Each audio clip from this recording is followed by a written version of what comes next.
Only Big Sills can start the program off. Pissing everybody in Philly off. Big Sills! Welcome aboard here. Hey, before we get into Cowboy talk, yes, Cowboy talk. They're in OTAs today. Had a great conversation with Stephen Jones. And we're going to do a little Cowboy talk right out of the gate here. By the way, bottom of the hour, we'll change gears. Our friend Rick Barry, NBA Hall of Famer, will join us. And we'll talk a little hoop with him. Game 5 tonight, Celtics and Heat. So we'll get his thoughts. Also, his proclamation about the Joker being the best player on the planet. He's right. It's not the guy in Philly. It's not the dude in Philly. It's the guy in Denver. Surely is, man. So we're going to talk to our friend Rick Barry. That'll be at the bottom of the hour. All right. Hey, man, I got to hand it to Big Red in Kansas City. Big Red he's old school. You know, and you guys brought this up to me yesterday about the new kickoff rule where you could do fair catches inside 25. I don't even really care about the rule. I don't even want to know the details of the thing. I just know this. Big Red goes, hey, what are we going to be playing? Touch football soon? Dude, I'm surprised that the owners haven't outlawed tackling yet. I'm surprised they haven't outlawed tackling. I mean, I get it too. They don't want to get into a courtroom. They don't want to have another $1 billion lawsuit against them. I totally get it, and I understand it. But you're taking what football is. Dude, it's a contact sport. People watch football. Why? Because people get hurt. You don't want to admit this. But when you're on the highway and there's a car wreck, why do you slow down? What, do you want to see someone killed? It's kind of what it is. What was the draw to Mike Tyson fights? You never knew what he was going to do. Americans love watching train wrecks. We love train wrecks. We love contact. Hey, when you showed up at the Coliseum, you weren't showing up at the Coliseum back in the day to watch people play patty cake. You were watching lions and gladiators. People love that. Why do you watch NASCAR?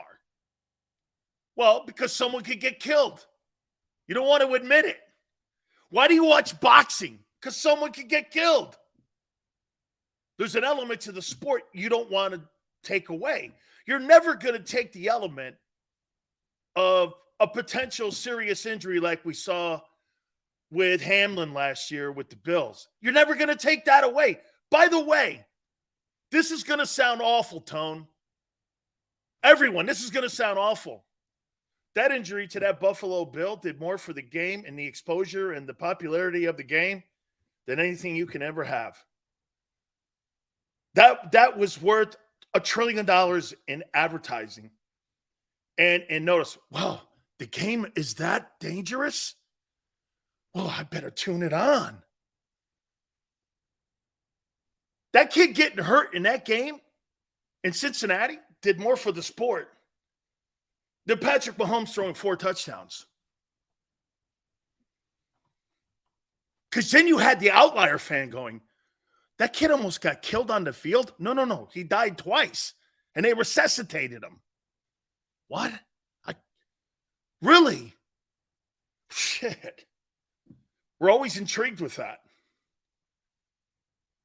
It's crazy. Hey, you don't want to hear that, though. And the league doesn't want to promote that. You don't want to promote that, but that's what the NFL is. The element of someone getting hurt. And Andy Reid's right. Well, if you just don't want... See, what the NFL can't do, they can't figure out how to get rid of the kickoff. They haven't figured out how to get rid of the kickoff. They want to get rid of it, but they can't. They don't know how to get rid of it. Because it's the biggest impact for players that are in any football game at any time, because you're running down the field full speed. It's the play that gets you hurt the most, is the kickoff. And the NFL hasn't figured out how to get rid of it yet. They probably won't, but they haven't figured it out without damaging how the game is delivered to its fans. Take the kickoff away, there's an element. I mean, you see what the XFL and USFL do. They try to come up with less ways to have impact. But that play, the kickoff, is the most dangerous play in the NFL. And they haven't figured out how to get rid of it. That's why they're coming up with all these dumbass ways to try to protect the players. You can't. They just have not been able to get any kind of consensus on how to get rid of the kickoff. So that's what they're trying to do. You see that, right? They're doing everything they can to try to get rid of it. Also reduces the commercial revenue. Absolutely, because after kickoffs, you go to what? You go to commercial break. Right. That's why they don't get rid of the extra point. The extra point. Why don't you just add 7 when a guy scores? Extra point. It's a great commercial break. I told you guys that. Absolutely. It's another way of delivering the game. Until they can figure it out, we're going to come up with these quirky rule changes. It's whatever. And pretty soon, again, once you take out tackling, then you get touch football. All right. So, as I said, Rick Barry will join us at the bottom of the hour. And the Dallas Cowboys are in OTAs today. So I thought I'd start the first block off with Cowboy talk. And then what you can do if you're an Eagle fan, how close are they to closing that gap, the Cowboys to the Eagles? Look, I said this the last 2 weeks. I think it's 49ers and Cowboys that are your biggest threats to win the NFC. And I made a prediction. I think it's going to be Cowboys and Eagles in the NFC Championship game. I think those two teams are going to make it all the way to the NFC title game. I think this is going to be the year that Dallas finally breaks through and gets to a conference championship game. Okay? So I made that prediction about a month ago, and I'm holding to that. So I wrote down 5 questions that I have for the Dallas Cowboys this year. And if you're an Eagle fan, answer them. And if you're a 49er fan, answer it. Because it might apply to you. This is going into OTAs, the Dallas Cowboys. Question 1. What will Mike McCarthy bring to the new offense for the Dallas Cowboys? What will be the upgrade or the new look that Kellen Moore wasn't able to do and able to get that offense into the second round of the playoffs? It's a West Coast style offense. We know that's where he cut his chops. He's a West Coast guy. So you're going to see more people spreading out defenses on the Cowboy offense. They've increased their personnel. McCarthy has been a pretty fair play caller. And I think he brings at least a different direction in what the Cowboys have been doing over the last couple of years with Kellen Moore. I think Kellen Moore has a chance to be a head coach in this league. He's now with the Chargers.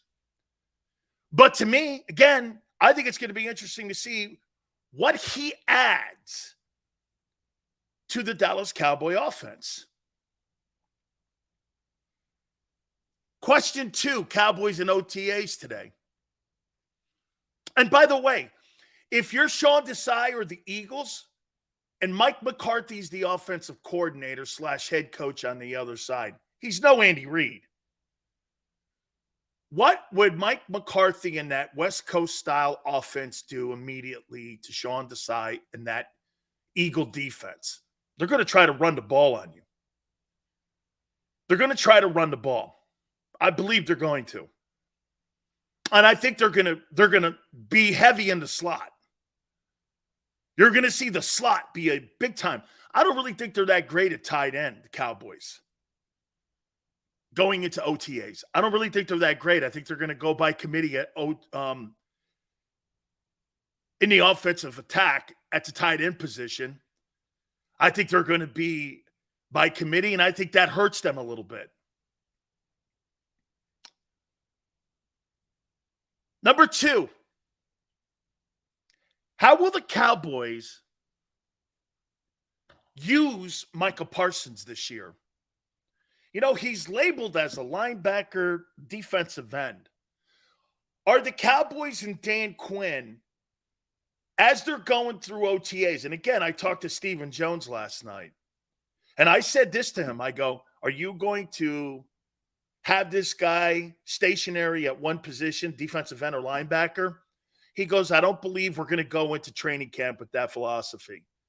I think we're going to go into training camp, and what we're going to use Micah Parsons as, it just determines on what kind of offensive skill set people that we have week in and week out. And I think that makes the Cowboys a lot more versatile. One week you might see Micah Parsons with his hand in the dirt. Another week you might see Micah Parsons on the edge. You may see them moving him around. From what I'm understanding, the Cowboys are not just going to make him a rush end. See, this is what separates him and why he's a better football player than Hassan Reddick. You can't do that with Reddick. You can't move Reddick all around and put his hand down in the dirt and have him stand up in a three-point stance. You can't, because he can cover tight ends and backs. He's got the speed and he's got the athleticism. Reddick doesn't have that. Now, Reddick has one skill set that I believe that is superior. I don't know, superior, but better than Micah Parsons. I think he's a better pass rusher. But Parsons is the more complete ball player. And I think they're going to take advantage. I would, because to me, I think it's in today's NFL, I think it's better to have hybrid guys. You know how the NBA has gotten rid of the center position almost, and everybody is kind of like a big power forward that plays the 5 spot. To me, I think he's like a hybrid guy, and you can put him up in a 3, put him in a 4, put him in a 5 technique, put him in a wide 9. You could do a lot of things with him. You can't do that with Reddick. Okay? You can't make that conversation for Hassan Reddick. He's not that good when it comes. Make up your mind. So it's 1 week it's Hassan. No, you got to listen better. I have never said that Hassan Reddick. I said Hassan Reddick had more impact at the end of the year. Just to reiterate, Micah Parsons is a better football player than Hassan Reddick. Hassan Reddick created and played better as a pass rusher from week 8 on, in my opinion, than what Micah Parsons did. I never said that Hassan Reddick was a good tackler or he could cover backs. As a matter of fact, he sucks at it. Okay? He's not good. Okay? But he's an elite pass rusher. Whatever you want to make of that, you go right ahead. Great. Rob goes, Reddick had 16 sacks. I know, dude. I just said that. So I think it's going to be interesting. He's not a better football player than him. Don't kid yourself. Now, his sacks last year had more impact than what Reddick did or than what Micah Parsons did. But again, he doesn't have he's not a very good tackler. I'm not going to debate something that's a dumb conversation. Question number 3 for the Cowboys. How will the O-line look? Terrence Steele's still recovering from knee injury. I've actually heard people say that they think this O-line is compatible or comparable to the Eagles, and I'm like, not close. The Eagles are the best offensive line, even with a hole at right guard, than any offensive line in the NFL. I would put the top 3 offensive lines, Ravens and Lions, with the Eagles being in the top 3. And I would not put the Dallas Cowboys up there in that conversation. I would not put the Cowboys there. So to me, I think, again, here's a position that's overhyped. Here's a position that is overhyped. Okay? Question number 4. The wide receiver core. Who's going to be the 2? Brandon Cooks? Michael Gallup? That kid Jalen Tolbert needs to pick his game up. I didn't think he was that hot.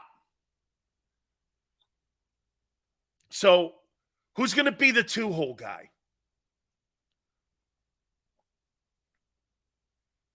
And how will the rookies, last question, how will the rookies pan out this year for the Cowboys? Those are your 5 questions in training camp or OTAs right now, I would think, for the Cowboys. What will Mike McCarthy's offense look like, and what will he bring to it? How will the Cowboys use Micah Parsons this year?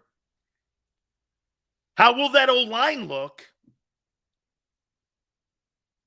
Wide receivers, who ends up being the 2? And the rookies.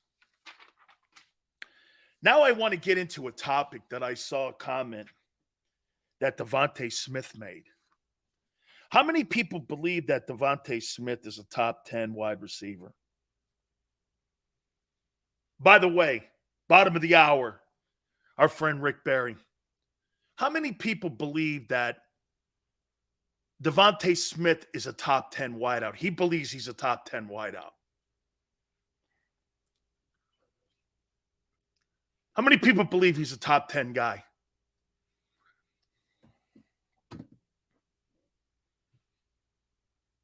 Devontae has more talent than AJ. How many people believe that Devontae Smith is a top 10 wide receiver? 2022 league numbers say that he was and is ranked 9th in receiving yards. It's not what I asked you. You think he's the 9th best wide receiver in National Football League?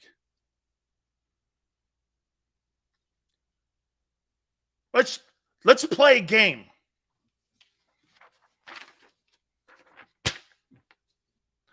Devontae Smith thinks he's a top 10 wideout. Let's take a look at this, because I don't. You think he's better than Devontae Adams? 100 catches, 1,500 yards last year on a shitty Raider team with 14 touchdowns. You think he's a... Come on, man. Who else? Okay. I'm going to get there. You think Devontae Smith's better than Devontae Adams? Not close. Do you think Devontae Smith is better than Justin Jefferson? Not close. Do you think Devontae Smith is better than Tyreek Hill? Not close. Do you think Devontae Smith is better than Jamar Chase? No, I do not. If I'm drafting Devontae Smith or Jamar Chase, I'm going with Jamar Chase. Do you think Devontae Smith is better than Stephon Diggs? I do not. Okay, I do not.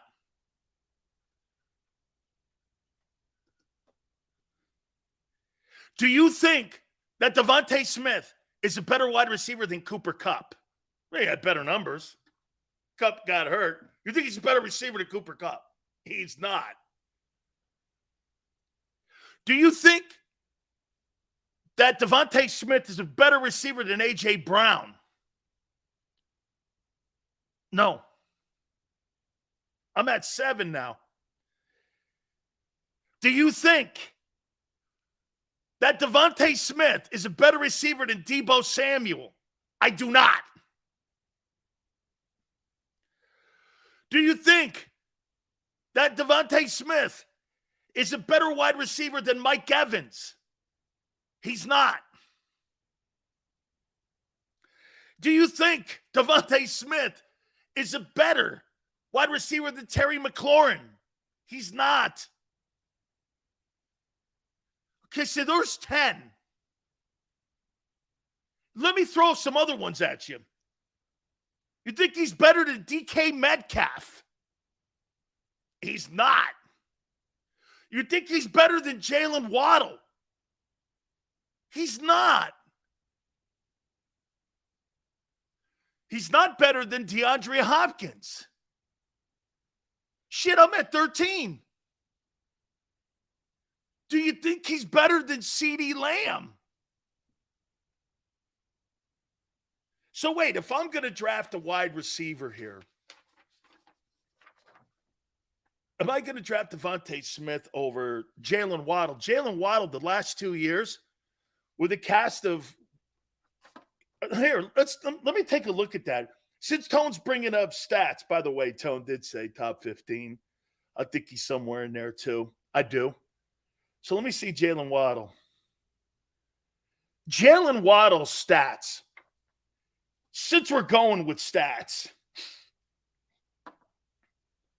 let's see. Waddle's first year, he had 104. Jalen Waddle, his first year had 104 catches for 1,015. This last season in Miami, he had 75 catches for 1,356 and 18 yards a catch. You think he's better than Devontae? Or, yeah. Come on, man.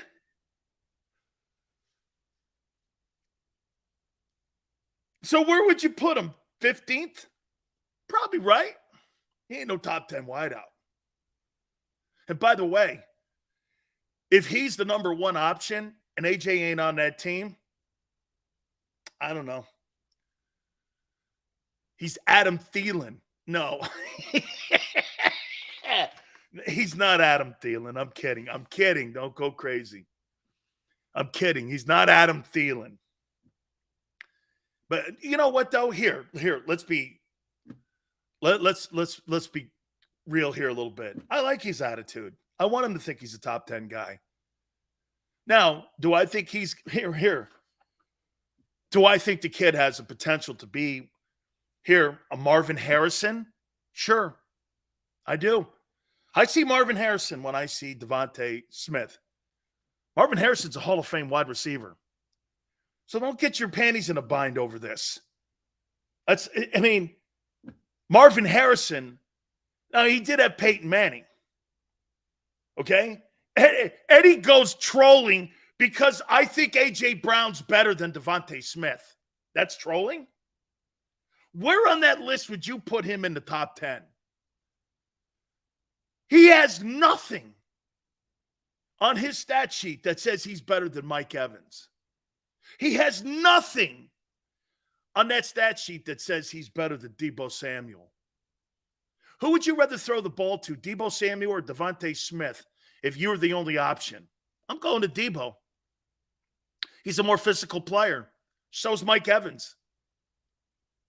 If my only option is Devontae Smith or Mike Evans, I'm going to Mike Evans. What was the stat that Tone said to him? Was it 7 to 10 years? He had 1,000 yards or some crazy number like that? Devontae Smith. If he's your only option, dude, that guy's not better than Stephon Diggs. Hey, is he better than CeeDee Lamb? Because I think that's the argument.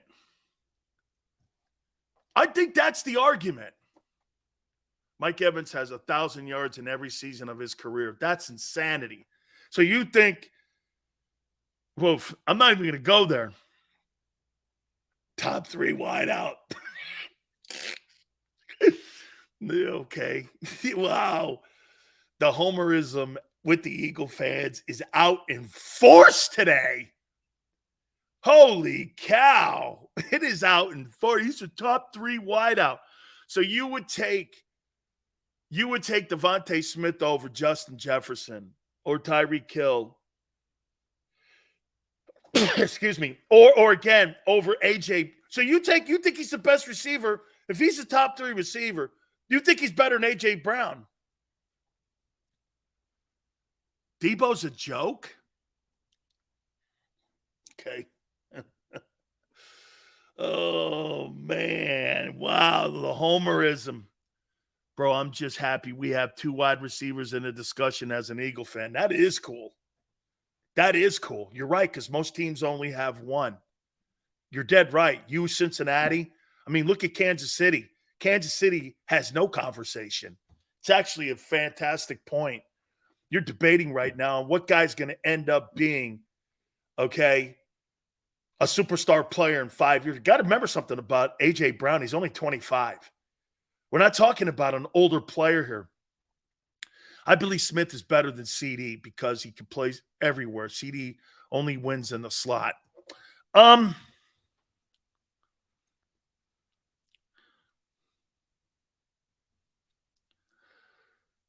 So my top 10 go like this. Devontae Adams, 1. Justin Jefferson, 2. Tyreek Hill, 3. Jamar Chase, 4. Stephon Diggs, 5. Cooper Kupp, 6. A.J. Brown, 7. Terry McLaurin, Commanders, 8. Deebo Samuel, 9. Mike Evans, 10. Hopkins, 11. Metcalf, 12. Waddle, 13. Now it's between Lamb and Devontae.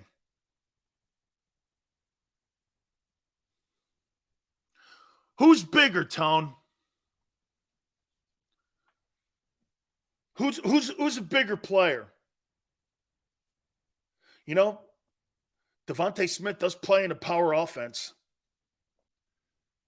He does play in a power offense. So wait a minute, Fly. Dude, Waddle has dominated Jalen. Or Fly, Waddle has dominated Devontae Smith. His 2 years in the league. He's dominated him. I think he had 15 more catches, maybe 20 more catches, but the yardage is all on Waddle's side. Guy had 1,400 yards. I don't know. Between CD Lamb and Devontae Smith has better hands and better body control. Not in college. Hey, who cares? Screw college, dude. You're getting a paycheck now. Nobody gives a shit about college. And by the way, Devontae Smith was not the number 1 option at Alabama. Devontae Smith became the number 1 option at Alabama when Jalen Waddle got hurt in the Tennessee game. That's when he became the number 1 option. He was the number 1 option on that team. Then he got hurt in that Tennessee game, and then Devontae Smith went on to win the Heisman. Lamb is bigger. I think that's a pretty good conversation. Who's a better receiver? Who would you rather have? Who would you draft right now higher? Smith or Lamb? See, the problem with you got to remember something with Devontae Smith's numbers. And tell me, Tone, if you agree, and everyone, if you guys agree. The issue with Devontae, it's because it's in an RPO offense, he may not be targeted that 1 week. Whereas in the Cowboy offense, CeeDee Lamb goes to sleep, and you may not see him for weeks, and they throw the ball. Yeah, at 1 inch taller, 18 pounds, it's not a big deal. But Lamb disappears. You know what? And Devontae doesn't disappear. Sometimes he disappears because of who they're playing against and who's defending him. Not by his lack of ability, but because that's not the direction that the offense is going in that particular week. They may attack a particular corner or safety. And that's how the Eagles kind of attack people. That's why 1 week you see Goddard, you see Brown, or you'll see Smith 1 week. You know, sometimes you get both guys having a great game. I think it's a different approach in how the Eagles attack people. Who's more well-rounded wide receiver, Waddle or Smith? Miguel said.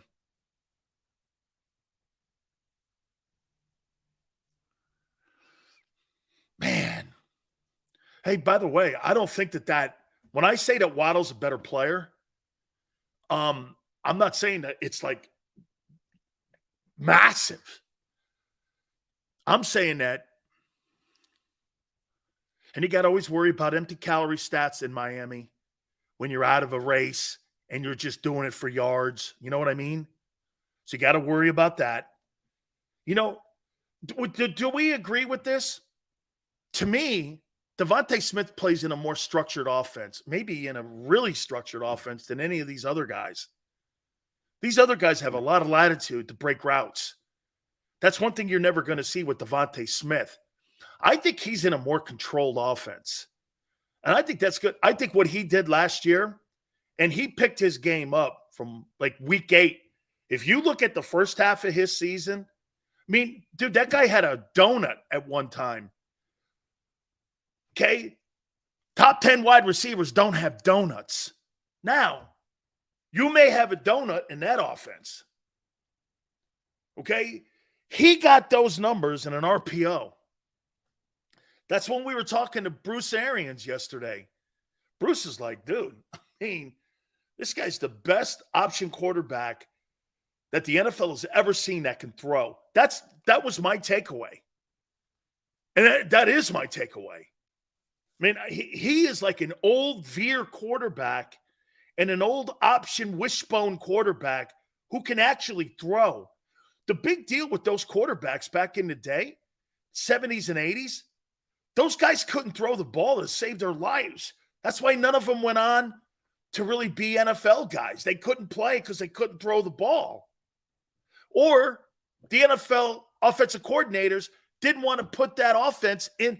See, you know what, Tone? I'll tell you what, man. Okay, I would say this to you. You know, it just shows you right now. You know how you kept the black quarterback out of the National Football League? You didn't put those offenses in the NFL. Pretty slick. I never thought of that. Pretty slick. Pretty slick. You denied a lot of opportunities for quarterbacks who were superstar players like Lamar Jackson and Jalen Hurts.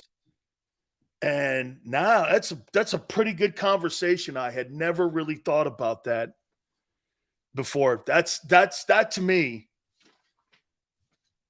That to me, again, is something that we're going to have to pick up a little bit later. But if you think about it, that's kind of why you're seeing these new wave quarterbacks like Bruce Arians said yesterday. That RPO offense is here to stay. All right,